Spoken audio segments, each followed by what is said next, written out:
개인적으로 마시는 것들을 사랑하는 편인데 그 중에서도 매력적인 음료로는 차가 있겠습니다. 차도 종류가 다양한데 제가 펠코 아니겠습니까? 본능적으로 끌리는 게 항상 비주류 매니악한 쪽입니다. 그래서 이번엔 보이차에 대해서 대략적인 소개를 해보겠습니다.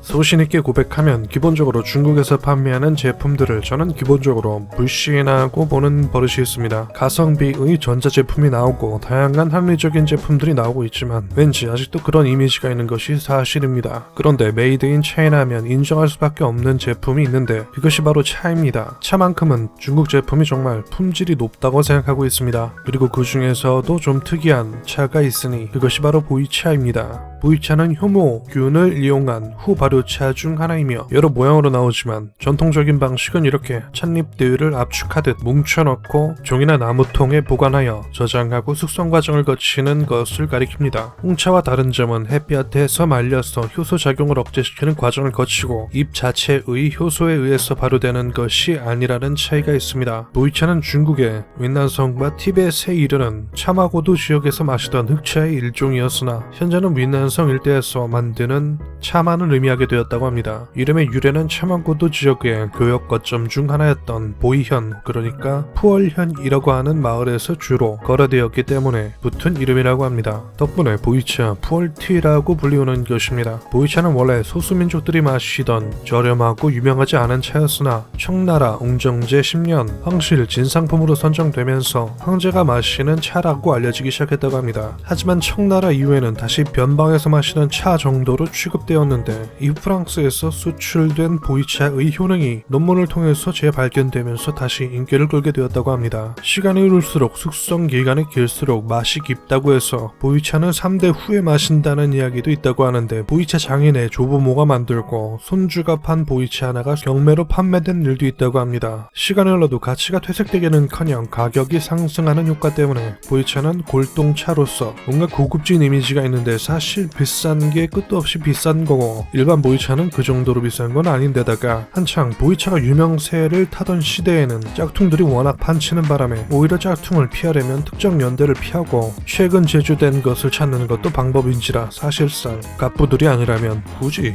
묵혀팔 정도의 가치보다는 그냥 소비하는 용도가 적절하다고 거지는 생각해봅니다. 앞에서 언급했듯 보이차는 차마고도 교역지에 속한 지역에서 생산되는데 원래부터 이쪽이 차로 유명해서 질 좋은 차들이 생산되는 곳이었다고 합니다. 위난성 북쪽과 티벳에 많이 거주하던 유목민들은 고기 위주의 식사를 했기 때문에 비타민 및 무기질 결핍이 있었고 따라서 차는 이들에게 소화를 돕고 결핍된 영양분을 채워줄 수 있는 존재로서 중요한 역할을 했습니다. 차마고도의 환경은 비가 많이 오고 습해서 아마도 교역로 운송 중에서 발효 과정을 거치게 되면서 숙차가 시작되었을 수도 있다는 그런 이야기들이 여러 중국식 전설들과 함께 전해지고 있습니다. 역사는 나중으로 넘기고 보이차 자체에 대한 이야기를 하자면 우선 가장 간단한 구분으로는 생차와 숙차가 있겠습니다. 생차는 후 발효를 시키지 않은 녀석으로 왠지 검불지는 않아서 우습게 보는 분들이 계시는데 생차도 충분히 즐길만 하다고 개인적으로 생각합니다. 대충 이런 느낌이라고 보시면 되겠습니다. 생차도 시간이 지나면 발효가 되는데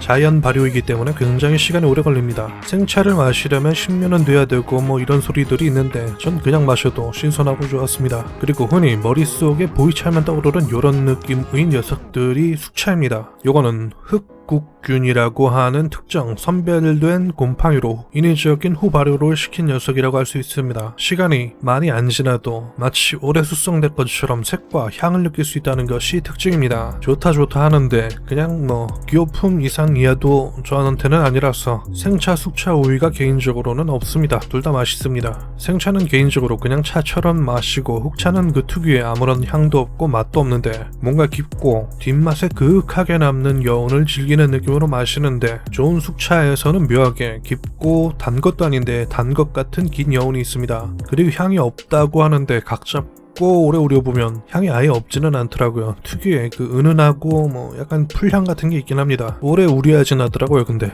이게 확실히 차는 중국 쪽 녀석들이 좋습니다. 대륙의 파워한 자연 혜택이라는 것은 어쩔 수 없는 것 같습니다. 장난질 치는 녀석들이 아니라면 보이차뿐만 아니라 다른 수많은 차들도 중국 차가 확실히 매력이 있습니다. 아, 보이차 하면 막 무슨 전설의 약 같은 이미지가 있는지 없는지 왠지 전 있었는데요. 보이차의 효능은 만병통치약은 아니지만 차들이 가지고 있는 효능 정도는 가지고 있습니다. 일단 카테킨이 당연히 있겠습니다. 체지방 분해를 효과를 가지고 있는 녀석이고요. 카페인도 있는데 이거는 뭐 첫 잔을 버리고 시작하면은 줄일 수는 있고요. 그리고 혈당을 낮추는 성분이 차 종류에게 있긴 하지만 특히 보이차에는 차성이 강한 대엽종 찻잎을 써서 만들었기 때문에 특히 더 효과가 있다고 합니다. 근데 그 성분은 또 차 우릴 때 마지막에 나온다네요. 길게 우리면 맛없기는 하는데 건강적으로는 그게 좋은 건지도 모르겠습니다. 하여간 그렇습니다. 이번엔 보이차 마시다가 뜬금없이 크게 수박 겉핥기식으로 간략하게 돌려서 보이차를 소개해보는 영상이 되었습니다. 언젠가 좀 더 세부적으로 자세하게 만들 수도 있겠습니다. 그럼 봐주셔서 감사합니다.